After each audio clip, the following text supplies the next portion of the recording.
Quédate en la casa, que en La Iguana nos quedamos contigo para informarte.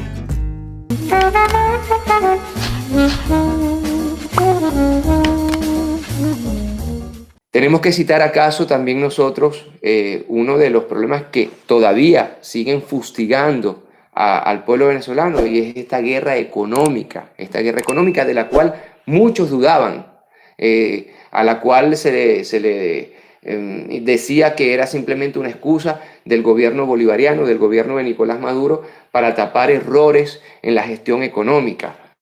Cosa que además, errores comete todo el mundo, comete cualquier ser humano, y yo he sido de los primeros en señalar errores graves por parte del gobierno bolivariano, pero esto de ningún modo tapa el hecho de que las cuentas bancarias de Venezuela están congeladas.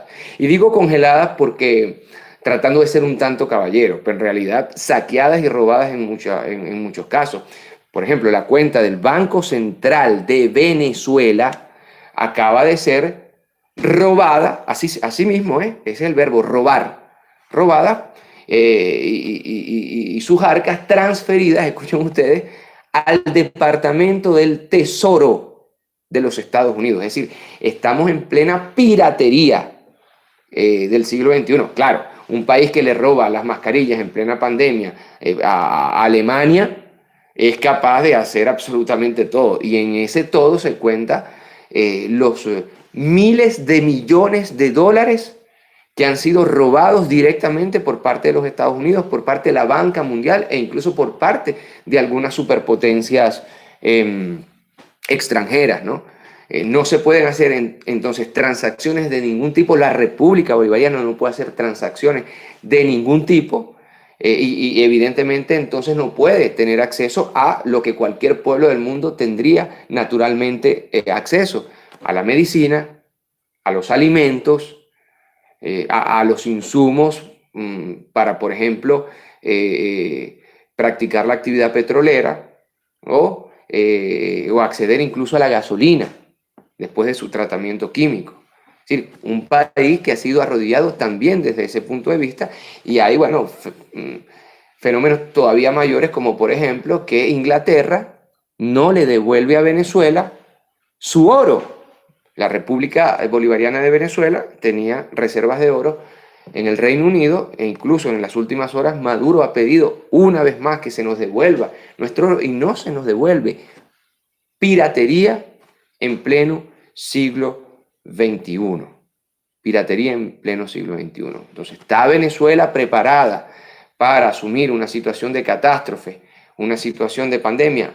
Parece que sí. Parece que todos estos ataques, estos golpes y estos sufrimientos que se le han impuesto desde potencias del norte del mundo, con la ayuda de países latinoamericanos a Venezuela, han creado una cierta piel de cocodrilo que ha hecho, sí, que Venezuela, en casi 50 días de cuarentena, parezca tener los elementos psicológicos, de psicología individual y de psicología social, los elementos también de interpretación de la crisis, los elementos de disciplina, y sobre todo una especie de instinto casi que llevado al extremo de sobrevivencia que hemos tenido nosotros los venezolanos. Porque cuando te quitan la luz, cuando te cae un blackout general, tampoco tienes agua. Los venezolanos hemos tenido por pocos días, gracias al cielo, por pocos días, que sobrevivir en un país sin luz y sin agua, porque su sistema eléctrico simplemente fue tumbado en su totalidad. El pueblo venezolano ha estado sin internet, sin la posibilidad de hacer una llamada telefónica, sin telefonía. Nos hemos tenido que enterar en esas situaciones puntuales que han durado pocas horas, pocos días, pero nos hemos tenido que enterar de lo que pasa en el país por una radio que logra subir la señal. Yo dificulto que en general los pueblos en el mundo tengan este tipo de entrenamiento y tengan este fogueo con la crisis, tengan este fogueo con la catástrofe. Yo lo dificulto. Claro, con raras excepciones, cuando tú vas a ver la Europa entre los años 40 y 45, que vivieron la Segunda Guerra Mundial, cuando tú vas a ver la situación de países atacados por los Estados Unidos, bombardeados por los Estados Unidos, como Irak, como Siria, como Afganistán, viven situaciones evidentemente extremas. Pues yo les quiero decir, porque quizás muchos de los que me están escuchando no lo saben o solamente se enteran de lo que pasa en Venezuela por noticias tergiversadas a través de las grandes potencias y empresas de la comunicación privada mundial. Pero esas cosas pasan. Y hablando de ello, tenemos que hablar también de la guerra comunicacional. Para los que tenemos la oportunidad de estar no solamente pendiente de todos los medios de comunicación nacionales e internacionales, The New York Times, el ABC, el Corriere della Sera, Le Monde, El País, la revista Semana, el Mercurio aquí en la región, nos damos cuenta que durante mucho tiempo Venezuela fue, y para las personas, más del 60% de nuestra audiencia es internacional, durante muchos años Venezuela fue el titular, y si no el titular, una de las primeras 5 noticias más importantes del mundo durante muchos años. A nosotros se nos pintó, a nivel internacional como un país muerto de hambre, como un país sin perspectivas, como un país sin futuro, como un país sin educación, como un país de malos modales. Y desgraciadamente también una parte, y esto yo siempre lo he criticado en este programa, y este servidor defiende, apoya a los venezolanos que están fuera de Venezuela, pero hay que decir algo también importante. Una parte de estos venezolanos, no quiero yo generalizar también, no quiero generalizar, han tomado como deporte hablar mal de su país. Usted puede estar enojado con un gobierno, pero usted no se puede enojar con su país, con su patria, con su madre, que es Venezuela. Y usted puede ver a un colombiano que su familia fue enterrada en fosas comunes, que por enfrentamientos entre guerrillas, paramilitares y gobiernos asesinaron a media familia, torturaron, y están fuera de Colombia. Aquí hay 6 millones de colombianos, 6 millones de colombianos y somos 30 millones de venezolanos. Pero usted no ve a estos colombianos regados por el mundo hablando mal de su país. Podrán hablar mal de un gobierno, podrán hablar mal del paramilitarismo, pero no hablar mal de su país.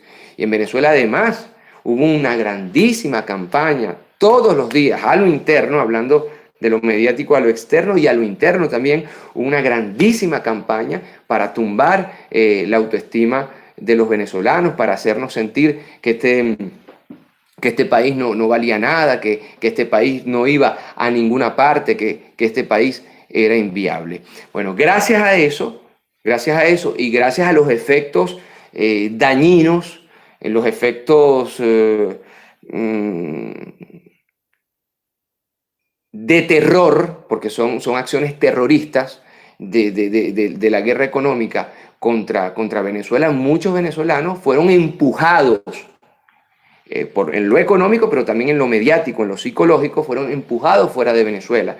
Y se le dio una campaña mediática sin precedente a cada uno de los venezolanos que salía, y usted veía a figuras importantes del periodismo nacional e internacional detrás de estos venezolanos para demostrar que el país era inviable y estaba muriendo de hambre.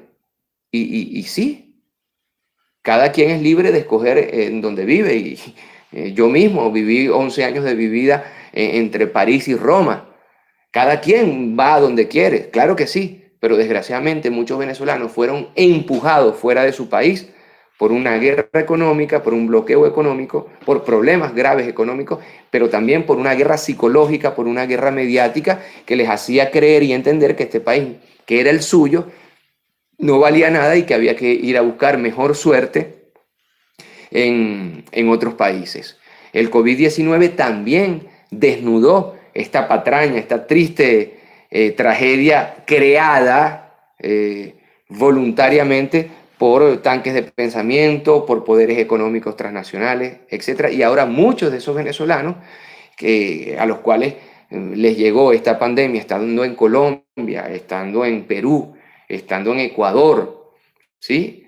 Se dieron cuenta que en esos países no les estaban asegurando ni siquiera sanidad y asistencia social a sus propios ciudadanos, cuanto menos a los venezolanos, que además tuvieron que enfrentar no solamente el virus del COVID-19, sino también el virus de la xenofobia, el virus del odio, y fueron atacados hasta más no poder, y están entrando por miles y miles y miles.